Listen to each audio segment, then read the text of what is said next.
रुक्मणी जी जो थी वो लक्ष्मी का अवतार हैं, ये तो पता ही है। बचपन से ही वो बहुत कथाएं सुनती थी, सत्संग में जाती थी, ठाकुर जी के दिव्य लीलाएं चरित्र सुनाते थे। तब वैष्णव संत बोले अभी इसी वक्त वृंदावन में ऐसी लीला चल रही है, मथुरा में ऐसी, वो साक्षात भगवान है, ऐसी कथा होती थी। तो तब से ही उनके हृदय में ये प्रेम भाव आ गया कि वे तो मेरे सदा सर्वदा मेरे पति हैं ही, परंतु अभी कृष्ण रूप में आए हैं तो मैं उनका वर्ण करना चाहती हूँ, तो उसके लिए कुछ लीला तो करनी पड़ेगी। तो लीला के भाव से उन्होंने अपनी भाभी से जाकर के कहा कि मुझे कृष्ण से विवाह करना है। बोले तुम्हें करना है, उनको करना है कि नहीं उनसे तो पूछो। तब तक भगवान द्वारिका शिफ्ट हो चुके थे। तब उन्होंने एक पत्र लिखा, श्रुत्वा गुणान भुवन सुंदर शृण्वताम ते निर्विश्य कर्ण विवरई हरतोंग तापम।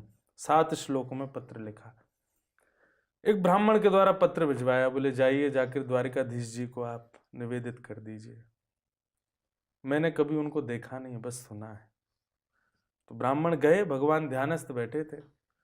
भगवान ने कहा कहो ब्राह्मण देवता। बोले कि एक रुक्मणी नाम की कन्या है, भीष्मक राजा की बेटी, उसने आपके लिए पत्र भेजा है। भगवान मुस्कुराने लगे, समझ गए थे। बोले अच्छा लीजिए भगवान। बोले मुझे क्या जरूरत, तुम ही पढ़ो।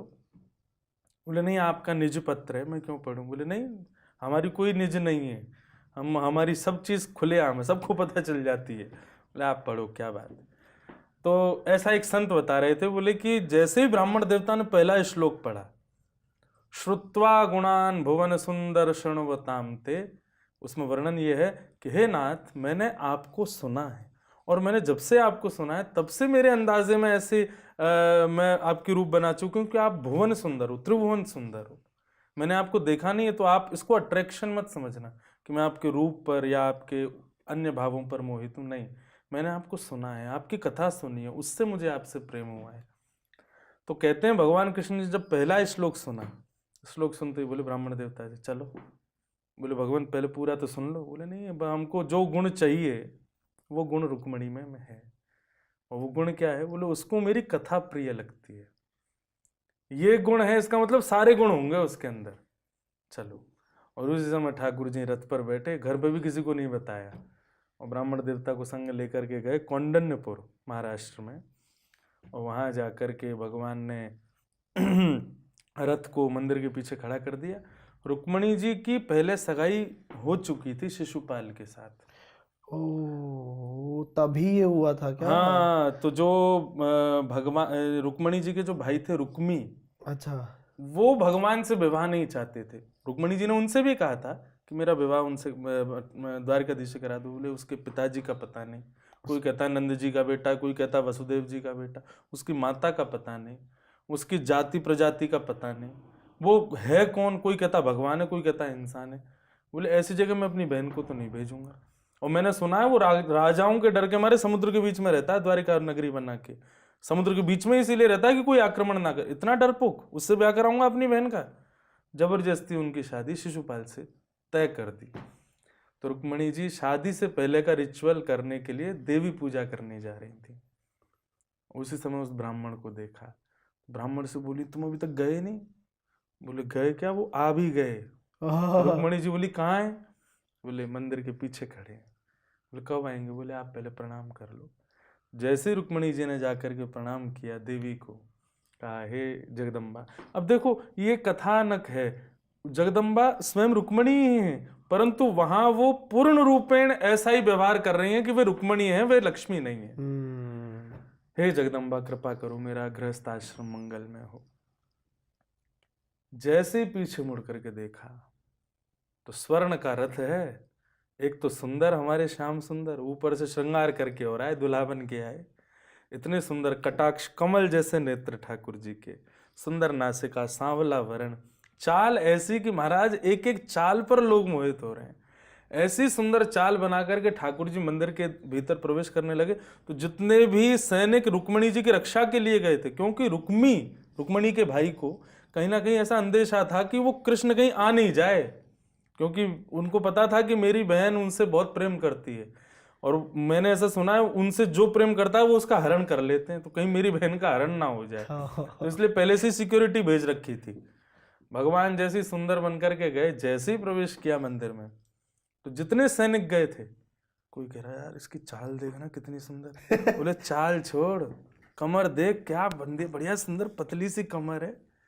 बोले अरे तुम कमर देख रहे हो यार, उंगलियां देखो कितनी प्यारी हैं हाथों की। बोले तू उंगली उंगली छोड़, वक्ष देख, ग्रीवा देख, गला, इतना सुंदर गला मैंने किसी का नहीं देखा। एक बोला अरे भैया पहले ही सावधान कर रहा हूँ, आंख मत देख लेना। बोले क्यों? पीछे के 2 लोग बेहोश पड़े हैं जब से आंख देखी है, आंख मत देख लेना। 2-4 ने और देखी तो वो बेहोश हो गए। ऐसी स्थिति, मतलब एक एक अंग।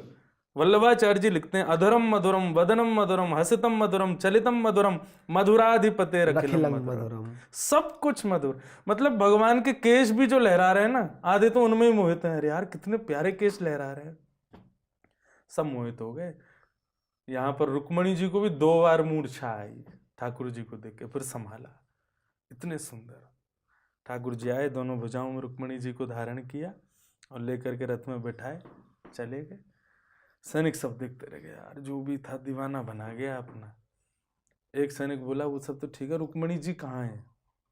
सब ढूंढे खोजे, बोले रुक्मणी जी नहीं मिल हरण रही। हो गया। हाँ, तब एक बोला, बोले मैं बताऊं कहाँ है? बोले हाँ। बोले जिसको तुम लोग देख रहे थे वही लेके गया है। और सबने तुम्हारे उसको, सामने लेके गया है। हाँ, तो उसने, सबने उसको पकड़ा। बोले हम तो चल उसकी चाल ढाल पे मोहित थे, तू तो देख रहा था कि वो ले जा रहा है, तूने क्यों नहीं रोका? बोले मैं क्या बताऊं, वो अकेला था तो बहुत सुंदर लग रहा था, लेकिन जब वो रुक्मणी जी के बगल में आया ना तो त्रिभुवन सुंदर लग रहा था। दोनों की जोड़ी इतनी प्यारी लग रही थी, मुझे लगी एक बार तो इनका ब्याह हो जाने दो, बाद में देख लेंगे। तो ऐसी कथा सुनाई जाती है कि सारे सैनिक मोहित हो गए ठाकुर जी के रूप पर, और भगवान रुक्मणी जी को लेके सीधे द्वारिका। लेकिन बीच रास्ते में, अब देखो पूरी कथा आ रही है ये अरे आप बताओ ना, मेरे को बहुत अच्छा लग रहा है। बीच रास्ते में इसको हम डिजिटल सत्संग कह सकते हैं। हाँ, कहाँ मौका मिलता है तो ऐसा रुक्मणी सुनने जी ने, रुक्मणी जी का हरण हुआ। सैनिकों ने जाकर के बताया रुक्मी को कि भैया आपकी बहन हरण कर ले गया वो। रथ लेकर के भागा, भगवान के पीछे दौड़ने लगा, खूब चिल्लाया, नहीं रुके भगवान। लेकिन जैसे ही कहा अगर तुमने यशोदा का दूध पिया हो कृष्ण तो रुक जाओ, भगवान ने तुरंत रथ खींच लिया। यहाँ पर पूरी सेना थी पीछे और अकेले ठाकुर जी रुक्मणी जी के साथ। रुक्मणी जी बोली मेरे भैया हैं, आप कुछ कहना नहीं। भगवान बोले अभी प्रसाद दे के आते हैं बस थोड़ा सा।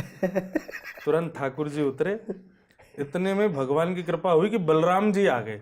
बलराम जी को पता चल गया था, क्योंकि सुबह उठते ही ठाकुर जी चले गए ब्राह्मण के साथ। सब ढूंढे, बोले ठाकुर जी कहाँ हैं, ठाकुर जी कहाँ हैं? तब जाके पता चली वो तो ब्याह कर भी गए हैं बिना किसी को बताए।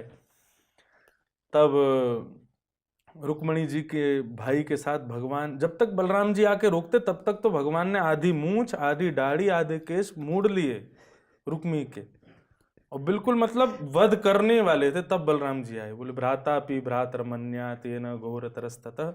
लाला ये सब ठीक नहीं, ये तेरो सालो है, तेरी हेवेवारी पत्नी को भैया है, या के बगैर ब्याह ना होएगो, यही करेगो कन्यादान आदि सब यही करेगो, या तो बड़े काम बनने वाले। लाला या मारे मत। ठाकुर जी बोले बढ़िया हुआ आप आ गए, नहीं तो इसको जान से मार देता मैं। भगवान लेकर के रुक्मणी जी को, बलराम जी ने सेना संभाली रुक्मी की, और भगवान रुक्मणी जी को लेकर के द्वारिका पहुंचे। द्वारिका में वसुदेव देवकी ने जब देखा कृष्ण आए, साथ में परम सुंदरी रुक्मणी, बोले कि ये कौन है लाला? बोले इनसे ही पूछो कौन है, इनने पत्र लिखा था तो हम पत्र देख के इनको ले आए। सबने पूछा लाली तुम कौन हो? बोले ये हमारा हरण करके लाए हमारे घर से। तो ठाकुर जी बोले हमने हरण नहीं किया, इन्होंने पत्र में लिखा था कि हरण करो। रुक्मणी जी बोली आपने पत्र तो पूरा पढ़ा नहीं, फिर आपको कैसे पता कि मैंने ऐसा लिखा है? तो इसका मतलब ठाकुर जी पहले ही समझ गए थे कि रुक्मणी जी ने क्या क्या भाव लिखे। फिर वसुदेव जी ने ठाकुर जी को समझाया, बोले लाला ब्याह तो ने रुक के कर ले, ऐसी भाग दौड़ के सब काम करेगो। फिर भीष्मक राजा को पत्र वसुदेव जी ने लिखा कि आप नगरी सजाओ, हम आपकी लाली को सखियों के साथ वापस भेज रहे हैं, हम अपने लाला की अब बारात लेके विधि विधान से ब्याह करेंगे। दोनों राजी हैं तो फिर इसमें अब लड़ाई झगड़े क्यों, ब्याह करो। सब राजी थे, केवल रुक्मणी जी का भाई राजी नहीं था, और उसको अपने युवा होने का और राजकुमार होने का एक अहंकार था। भगवान से एक पैज थी उसको अलग। लेकिन भैया लक्ष्मी तो केवल नारायण की है ना, इस बात को कोई नहीं समझ पा रहा था। भगवान फिर बारात लेकर के गए। बारात लेकर के गए तो रुक्मणी जी ने पहले कहा कि हमारे यहाँ कई लोगों को आप पसंद नहीं हो, सब कहते हैं आप काले हो, आप ऐसे हो, आपकी ये वो है। ठाकुर जी वो चिंता मत करो, हम सबको राजी कर लेंगे। भगवान जब बारात लेकर के आए तो वर्णन आता है कि ठाकुर जी जब घोड़ी पे बैठ के प्रवेश कर रहे थे कौंडन्यपुर में, तो सब ऊपर अटारियों पर खड़े होकर के भगवान को गालियां दे रही थी। गाली सुनाते हैं होने वाले जमाई को, कल्चर है वो तो हाँ। पुराने से। तो किसी ने ठाकुर जी को अभी तक देखा नहीं था, सब गाली दे रही थी ठाकुर जी को, लेकिन ठाकुर जी ने जैसे ही नेक ऊपर करके और अपने कटाक्ष नेत्रों से उन सब सखियों को देखा, कौंडन्यपुर वासियों को देखा। अच्छा, एक तो होता है कि प्रेम में गाली देना, ये तो सब रिसिया के दे रहे थे कि हमारी रुक्मणी का पहली सगाई हो चुकी है, इन्होंने तोड़वा के दूसरा ब्याह कर रहे हैं जबरदस्ती, तो रिसिया के दे रहे थे। जैसे ही ठाकुर जी ने ऊपर देखा, आहा, एक कटाक्ष देखते ही जो गालियां ठाकुर जी को देनी थी वो सब भीष्मक राजा को देने लग गई, रुक्मणी जी के पिताजी को। सब देखते ही मोहित हो गए और सब जाके कहें, बोले धन्य भाग है रुक्मणी जो ऐसे पति तुम्हारे। तो ये करके भगवान का विवाह रुक्मणी जी के साथ में सुसंपन्न हुआ।